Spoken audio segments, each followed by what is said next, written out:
and that there were a number of places around the world where we were receiving people who could have the contagion of the coronavirus. That is why. Basically, what we have is a prime minister who's making policy announcements that are illegal under the laws that he writes. And so today, he announced he needs a do-over. He wants Parliament to go back and pass another law 1 week after the last law that he wrote. We're asking the finance minister and the prime minister to follow a very simple, time-tested practice. Before you introduce a bill, read it. I did. That's how I found out that most of what the Prime Minister had announced was illegal and impossible. So now businesses will have to twist in the wind for another week while they wait for Parliament to resume and undo the legislative error done by this government. There is no longer any time to waste, Prime Minister. Businesses are literally on the verge of declaring bankruptcy now. They have zero revenues. They still have to pay rent, utilities, property taxes, and numerous other unavoidable expenses, not to mention that their employees have probably been out without pay for weeks.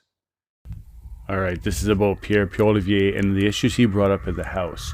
Now, a lot of these issues are not being brought up by the big media, really by anyone but this MP, who unfortunately walked out of the leadership race.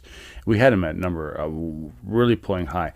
When he has to ask this question multiple times. Thank you. A yes or no question. Yeah, watch this. Military intelligence warned of the deadly coronavirus in a briefing to the government in early January.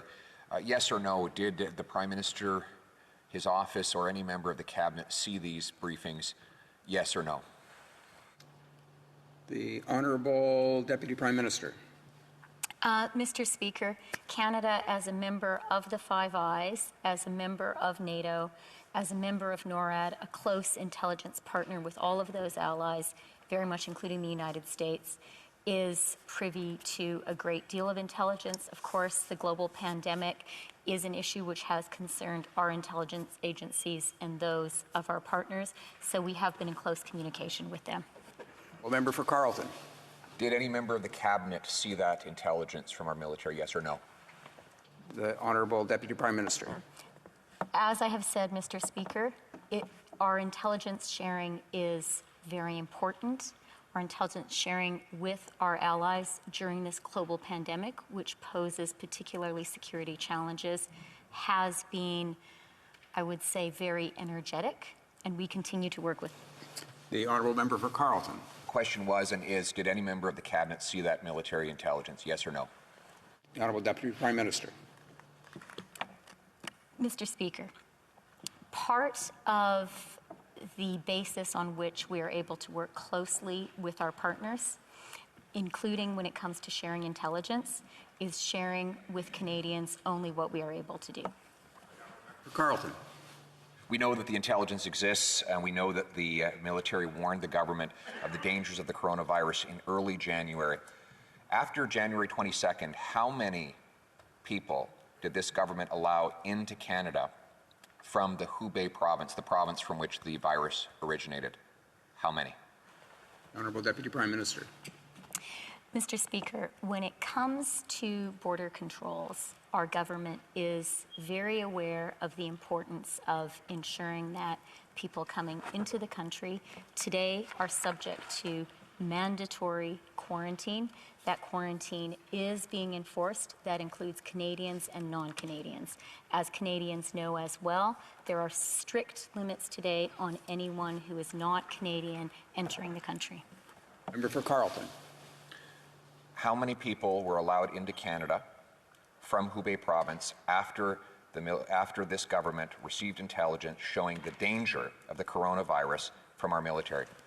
The Honourable Deputy Prime Minister.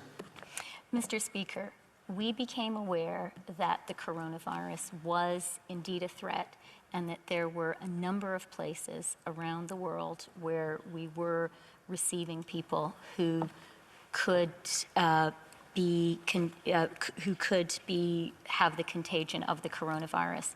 That is why at the border we were very clear about giving clear instructions about the need for self-isolation. The honourable member for Carleton. After the government received intelligence from our military about the dangers of the coronavirus in China, it allowed 2,000 people from the Hubei province, the most affected province, to come into Canada. Were these 2,000 people quarantined? Yes or no? The Honourable Deputy Prime Minister. Mr. Speaker, as I hope the member opposite knows, quarantine is a very specific legal term, and the measures of quarantine are currently in place.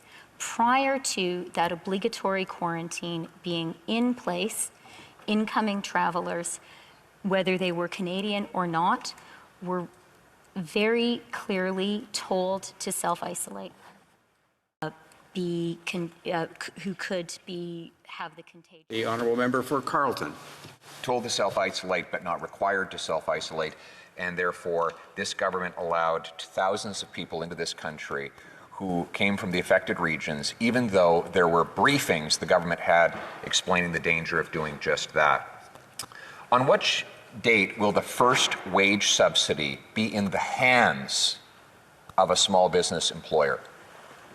The Honourable Minister of Finance. Mr. Speaker, we are obviously working as hard as we can to make sure that the wage subsidy gets into people's hands as rapidly as possible. With the passing of this legislation, organizations will be able to go to their banks to make it even faster.